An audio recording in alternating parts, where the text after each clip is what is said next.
Hi, everyone. Welcome. I'm Christine Buckley, the host of the Brain Aneurysm Foundation's 1 in 50 podcast, here to raise awareness and provide education on a disease impacting at minimum 1 in 50 people. So thank you for joining us. Well, welcome, Caroline. How are you? Good. How are you? Good. So this is the 1 in 50 podcast sponsored by the Brain Aneurysm Foundation.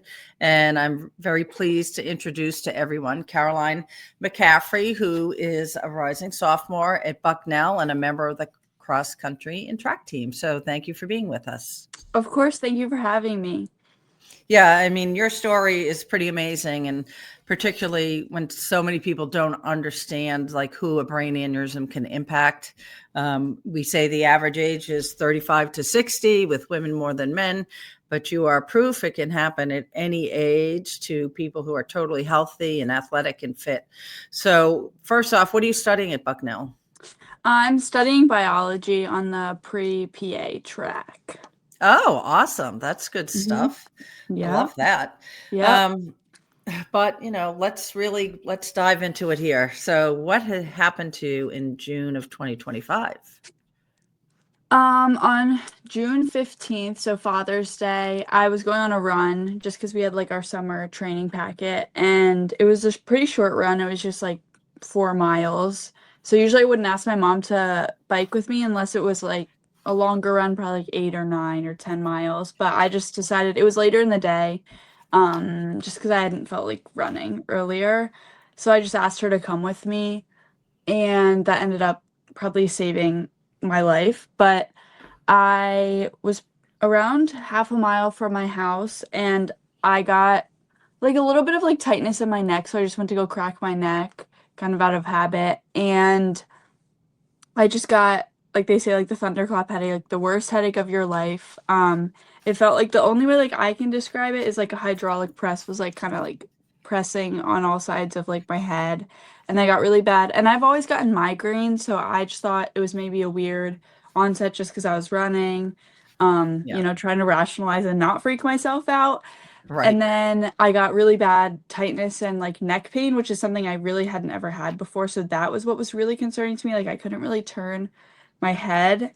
And then my vision kind of I get like aura with my migraine. So again, that wasn't something that was like super, super like red flag to me or like concerning. Right. But with everything together, I think I got a lot more concerned, and it wasn't like the normal headaches that I normally have. And then so my dad came and picked me up in the car and took me home, and I started throwing up. And for a little we were just like, okay, let's see if I just like lay in my dark bedroom, if it's a migraine. I took the migraine like medicine, and we waited a little bit, but then I think we all just had that intuition that something else was wrong. Yeah.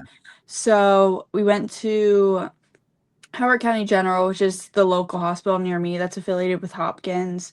The first doctor, he just they admitted me they triaged me super quick. They sent me to the pediatric ER because I was still 19 when it happened, and I think they said they can treat up to 21 in the pediatric ER. So they took me back there. I got a room super fast. But then the first doctor, he just kept saying, "Oh, it's just a migraine. We're gonna give you," he said we're gonna treat it as a migraine. My mom was like, had in the back of her head, she was like, "What if it's like a brain aneurysm?" He was like, "It could be that, but we're just gonna treat it as a migraine," which I don't really know why you would do that if there was both of those things in the picture. Right. But he just gave me like a migraine cocktail. I asked him to like turn off the lights because I've always had, like I said, migraines, but I've never gone to the hospital for them just because even if they're pretty bad, I know like it'll eventually subside if I take the medicine. But I had never had a headache like this. I made them like turn off all the lights. I had like the heat packs. Oh, gosh. And so they gave me the migraine cocktail and it didn't help. And then the shift changed because I was there maybe at like 7 p.m., 7:30. And then the shift changed and the new doctor came in, and I'm pretty sure she has like a bunch of like awards for like emergency medicine, but she was great. She was like, she immediately was like, "I don't like how this looks. I'm gonna run a CT scan." And that's when she saw that there was blood on my brain. So she came in as calm as could be, and she was just like, okay, there's blood on your brain. Not like they said mine like probably burst and clotted right away, which is what ended Right. up like kind of saving me. Like never lost consciousness, for better or for worse. But Right. she was like, we're gonna send you, that's not an issue that our local like community hospitals can deal with. So they sent me to Hopkins. And I don't really like, I remember being at Howard County General. I don't really remember the ambulance ride. And then I remember a little bit of Hopkins because they they were all set to like treat me, and then they came in the room and they told me that they couldn't treat me because one of the rooms had like flooded over the weekend, and it had been raining a lot. So the That's room with crazy. their interventional radiology machine flooded.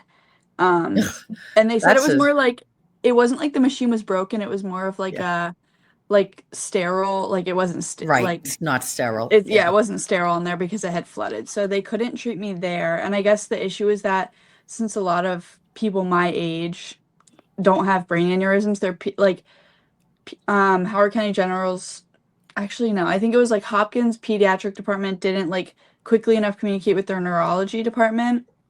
And Okay. then they accepted without knowing that they couldn't like use the interventional radiology machine. So they Gosh. called, I think, University of Maryland, which is like great about where I live is that they were able to just call a bunch of different Yeah, hospitals. you're And I think, lucky. yeah, I think that it was between Maryland, maybe Mount St. Mary's, and one other. Um, and Maryland said that they would take me as long as Hopkins put the EVD drain in. So Hopkins had never done that surgery in their ER, but they brought their neurology team down and they put in the EVD, and then I got transferred to Maryland after that, which is where Wow. I was there for 20 days. I was in the neuro ICU for 9, but I Wow. got the open, like, so they coiled the one that burst, and Okay. then they found another unruptured one. So on July 3rd, they clipped that, and then I went home July 5th.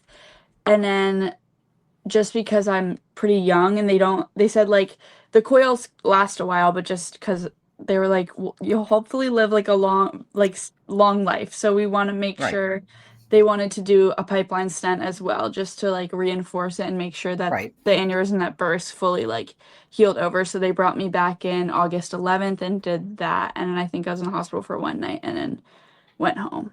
But it was I got almost like, it was almost for the better that I ended up at Maryland because my neurosurgeon there, he does like interventional radiology and open brain surgery, Oh, so that's which great. not a lot of people do. So Right. I've gotten to stay with him through like the whole course of everything, which has been great. Yeah. Oh, that's unbelievable.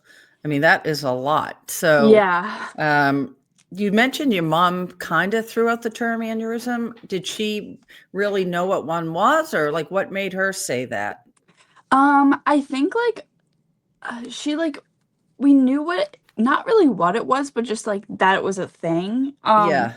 Like I think that's kind of both what we like agreed on. Like we both knew the word aneurysm. Like we Yeah. knew that it wasn't good. It was like in Right. your, like it causes like Right. a really bad headache. But I don't think I feel like I always just thought it was like a random like blood clot in your brain. Like I didn't Right. really understand that it was something that had like been there and then eventually like ruptured. Like I don't Been think I ruptured. fully understood that, or like that you could have an aneurysm but that it couldn't rupture. I didn't really understand what it was, but I knew that it was Right. something. And I think Yep. that's like her same thing, is we knew the symptoms but not really what it was. Okay. So, yeah. I mean, it's unfortunate that the medical team originally didn't listen to just even hearing that term and Yeah. think, right away to do that scan. I mean, but another thing you mentioned that you had a lot of fortunate things, right? You were out Mhm. with your mother Mhm. initially when it happened. So she was with you. And you live in an area where you did have some options and to go to some other facilities. And again, it is very rare to have a practitioner that can both clip and coil. So, I mean, that's Yeah. pretty amazing. So Yeah. what was it like for you just to come home? I mean, it's just such a shock, right? I'm sure to you and your entire family, again, somebody young and healthy, and then you go home after. I mean, that's a lot to have the coiling and the clipping, the transfers and all that going on. So how was it for you in the recovery phase? Like when I came like home after everything. Home. Yeah. Um I think it was almost like we were saying it's kind of like when you take home a baby for the first time. Like you've been like you have these nurses watching you 24/7, especially in the ICU.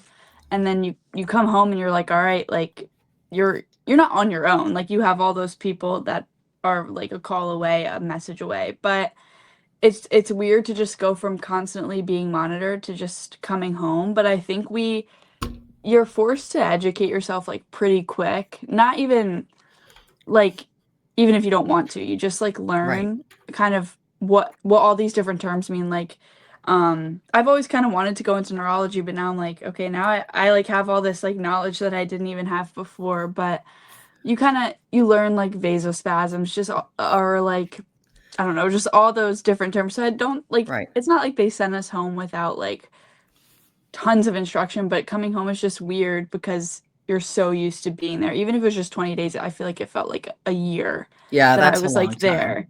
Right. So yeah, we were kind of just like they were like it feels like when they took me and my brother home when we were babies, but like Yeah. but it was also Were great to be home. Now, were you able to walk? Were you good when you Yeah. came home so you could walk and hmm do the basic Um things? But yeah, I had been walking in the hospital as soon as I could just cuz like they encouraged that and also me like I didn't want to just sit in bed all day. So I had been walking in the hospital just like not far, but I was able to walk luckily. And then when I got home, I lounged around for like a little bit after I had the open brain surgery, but as soon as I could like get outside, my brother was training for he ran a half or did a half Ironman in oh Louisville, wow, so he was doing like all the training for that. So we would go out as like a family and he would run and my mom would bike and me and my dad would go on walks and it was also oh nice to that's have nice. yeah, it was nice to have my brother home. So we would all kind of just take family walks and they were saying as long as your blood pressure doesn't get too high or you don't feel like super fatigued, there's no like limit on how far, how long you can walk. Right. So I'm like I'm used to running, but I was Yeah. just very happy to be able to like walk, like just do something and Yeah. And now, yeah. was there any family history that you're aware of? Did your parents look back and see if So anyone else had had one? my paternal great grandmother, so my dad's grandma had Yeah. one. And Um, she did. Hmm. Yeah, in like like a while ago when there was Right. like not really any N- treatment for it. Right. And she was fine. Like she had a rupture and kind of the only treatment was just lay in a dark room and just Yeah. wait for the pain to go away. But she ended up living until like her 80s. So she got Wow, that's amazing. really lucky. And then just because I was so young, they had like they had my like primary family members get scanned and my mom ended up Oh, they did. having yeah Okay. That's um good. yeah just because I don't do drugs, I don't smoke, I really Yeah. didn't have many Of warning the like any of Yeah, the the risk risk factors. factors. Right. So they think I still have to get like my blood tested and stuff to see if there's any like specific genetic conditions, but my neurosurgeon was like I think you guys should all like get scanned. So my Yeah. mom ended up she had like two unruptured ones that they actually just recently treated. She's like fine. She's already Oh, back home. wow. Like Well, she's going thank on God, though, walks. that Yeah, she's but good and treated. mhm. That's what like we've kind of said like the way it happened, obviously it's not ideal, but if this was the way for it to happen and that's the way that hers were able to be found, like I would do it like Exactly. a million times over for this to be the Yeah. result. So, Oh, that's yeah. amazing. Mhm. And your brother was okay. Brother's fine. Good. Oh, that's great. Yeah, Yeah. I can't believe that with your mother. I know it is. It's scary. There are Yeah. stories. We had a past board president who had lost his wife at 52, and Yeah. he'd gone back and found her mother's death certificate that said cerebral aneurysm. So Mhm. and no one knew. So he went to her sisters. They were able to get scanned. One of them had one. And then the other sister didn't, but her daughter did. So it Yeah. is amazing how it can run in families. And, he lost his wife, but then, he also kind of felt like you. He said, he was able to potentially save the sister and his niece, Yeah. his Yeah. sister-in-law niece. So it is crazy, unfortunately, how it does come about sometimes. But I'm glad that it's great that your surgeon had the family get scanned and your mom was able Yeah. to get treated prior to Mhm. rupture because, I mean, that's the biggest thing. You can't prevent an aneurysm I Yeah. mean, not nowadays, they don't know really when they form or why they form, but with early detection and again, the awareness and education and knowing signs and symptoms.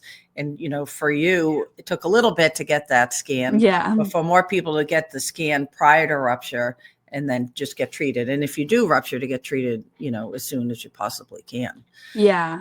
And I think we've talked to I've gone to support groups, and I feel like a lot of people have that same story where it's someone in their family had one, or maybe got in a car accident and got a scan for a different reason and then found an aneurysm, and then sisters got scanned and multiple people had them, which I feel like is another thing I didn't know before this, and a lot of people don't know, is that it does run in families a lot of the Yeah, time. about 25% of the time. So it's Yeah. crazy. Yeah. So how much schooling did you miss? I'm taking this semester? semester off. Yeah. Okay. So I finished, since it happened in the summer, luckily I had finished, which is the best time it could have happened. I You're wasn't funny. at school. I was Yeah, at home. I know, it's true.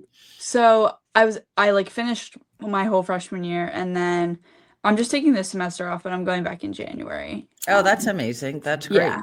Yeah. And So it's great when that I will you didn't have be to able miss a to? lot.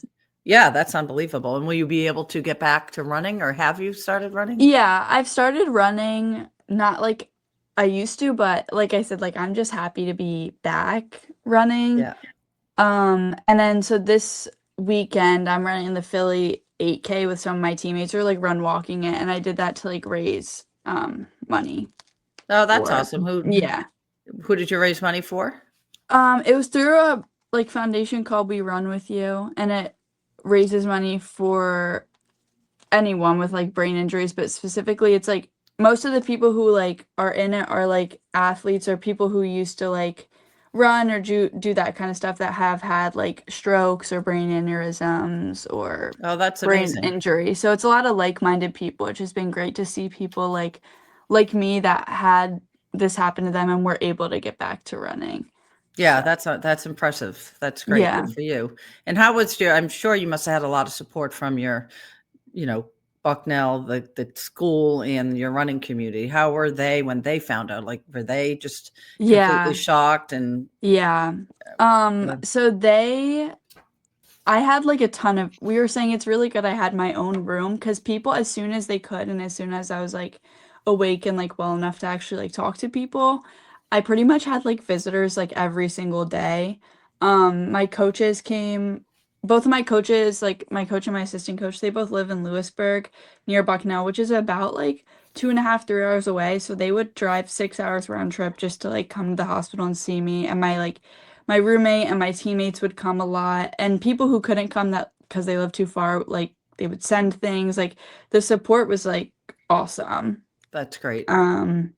Yeah, so I had a lot of people from Bucknell that visited, but I think that people were just, like you said, nobody really expects an 18-year-old to have an aneurysm. You don't expect anyone in your life to Right. just have something like that, but I feel it makes it a lot more not personal, but that could be you. I feel a lot of Right. people just think wow, you think you're I thought you just think these things aren't going to happen to you. Yeah. And I think it was a reality check for a lot of people. My coach, he has a young daughter. I feel it just kind of tugs at people's heartstrings, because Definitely. they don't expect someone my age, or someone who runs, like I said, I don't do drugs, I don't have Yeah. unhealthy habits in my life. So Yeah, no, I mean, that's why, again, having you come on here and share your story is so important, because people just don't realize it could happen to anybody that they know at any time without any Mhm. warning, no matter, how healthy you choose to live your life. And that's what's very difficult about this disease. You Yeah. kind of can't avoid it, but you want people to know what it is, know the warning signs and symptoms and the risk factors. So, Yeah. I applaud you for coming, coming on here and sharing and telling your story, because you know what, it will resonate with some people who have, something like that happen to them. And it's interesting, I don't know if the migraine thing was good or bad, but you knew it was different, right? So you Yeah. had the migraine, so you knew enough that Mhm. this was something that was different. And Yeah. luckily you did go seek that treatment right away. But also in your recovery journey, what's been hardest for you, or what would you tell particularly a younger person that might be going through this, about, the resilience and what you need to power and push through in recovery. It can be different for everybody for sure, but is there anything that was hard for you that you were able to just push through with support? And I think having support makes a huge difference. Mm-hmm. I think a big thing, like when it first happened to me, was finding other people. Like I just felt really alone in that, not only like kind of just that no one, like I said, like my age was going through something like this, or that I didn't think anyone was, but I feel like through just like finding community, both through like the running organization, and then also I posted something on Instagram, so then it ended up like reaching out to like a lot of people who I like never talked to, or didn't really know. And I had this one girl DM me that like her older brother, who was 20, he had one, and he's doing great now too. But or you just hear of like a lot of stories. I learned someone like in my distant family had one when he was almost exactly my age, and he's doing great now. Oh, wow. I think I needed to find people, anyone in general, who had like a positive outcome, because I feel like a lot of the time you hear of a brain aneurysm and you hear of a pretty bad outcome. Like I don't really know people like survived it. Right. So my thing is, as soon as I could, I just wanted to hear like stories from people who had Positive. been through it and had a positive outcome. So my one, like I was saying, my distant like relative, he sent like a video, and then I connected with that other kid, and I think I just, Oh, that's nice. yeah, like I just was able to find people who either were in like a similar age group to me, or had a similar like, we're just like-minded, like runners, athletes who had been through the same thing I had been through, just so I could relate to them and not feel so alone. Yeah. No, that's amazing. It is. It's really important. Even for your family, it's hard. I mean, Mm-hmm. to see you in the hospital like that at that age, I mean, I'm sure they were terrified. So, Yeah. I mean, that's sometimes people forget for the caregiver. It's definitely no bargain either. I mean, Yeah. luckily, I mean, you didn't lose consciousness, but a lot of times people do, and they're like, I don't remember anything. And then the Yeah. family's like, I remember Oh, every I second remember it of all. it. Yeah. So that's tough too. Yeah. But, sort of in wrapping up, are there any like just one or two things you just want people to know about this disease? I think like we were saying the whole time is not to like make it sound scary, be like, oh, you have an aneurysm, but I just think like just relaying the message that it really can happen to anyone, and you're not immune to it. But and then also the thing about like getting screened in families, like if you have family members that have had it or anything like that, it's just really important for early detection. Like I said, my mom, she's like doing great. She's already like, she's back home, she's going on walks, like, and I'm happy to hear that. she had surgery, I guess like 2 weeks ago Tuesday. So like Oh, wow. not long ago at all, but because she didn't have a rupture, it's a lot easier of a recovery. And that was Yeah. because she was able to get screened early Yeah. and have No, that it's early amazing. detection. Yeah. Yeah. So I think that's just a big thing to push, is just that early detection matters. And then also just finding your community in whatever you're going through. I feel like this can apply to anything in life, but just finding people there's always people who understand what you're going through, even when you feel alone. Like I was able to pretty quickly find people who were able to give me a lot of hope moving Yeah. forward. And you need that when you go through Yeah. something like that, for sure. I think it's important for everyone. There's certainly a mental health capacity to going through something like this and just Mm-hmm. understanding what happened, what's my life going to be going forward. I'm going to get back to do everything that I want to do. And, sometimes it just takes time to get back to everything that you did before, and, Yeah. at the pace that you did it before. And for sure, people have to learn to be kind to themselves and give themselves time and to be patient. Yeah. But it seems like you're kind of doing all the right things, and Yeah. that you're in a great place. And, Mm-hmm. I wish you all the best. And it's great you're going to want to be a PA, and hopefully you stay in the Yeah. neuro space. And, down the road, we do have survivors that have run Boston and New York Yeah, I Marathon definitely for want to us. run a So marathon. I've always so wanted keep to, that in but mind. I yeah, mean, I it's, feel like I've been like another thing is just being able to like turn it into a positive experience, like finding that community and being able to raise money and things like this, like get like the word out has been like great for me and very like therapeutic for me to turn something so negative into like a positive Right. experience. Yeah. But yeah. And No, then thank you. also I'm like shadowing my neurosurgeon, which is awesome. So like Oh, things like good. that, That's I've always amazing. been interested in I always kind of wanted to go into neurology, but now even more I'm like I see how a great like provider, like a healthcare provider can change your whole like Makes a difference. narrative. So, Yeah. yeah. Oh, that's really good. I'm happy to Yeah. hear that. That's awesome. That's great. Well, again, I Yeah. want to thank you for sharing. I encourage you to continue, sharing our stuff in social media because that makes a huge difference just to get the word out there. And Mhm. I just wish your family a great Thanksgiving and holiday season. And again, enjoy it all, right? So, Yep. know that you're doing great things by getting the word out and having your mom screened. Again, super great to hear that your doctor advocated for that screening. So that's amazing Mhm. because that doesn't Mhm. happen all the time either. So I just want to say thank you and look forward to continuing sharing your story. Thank you so much. Happy holidays.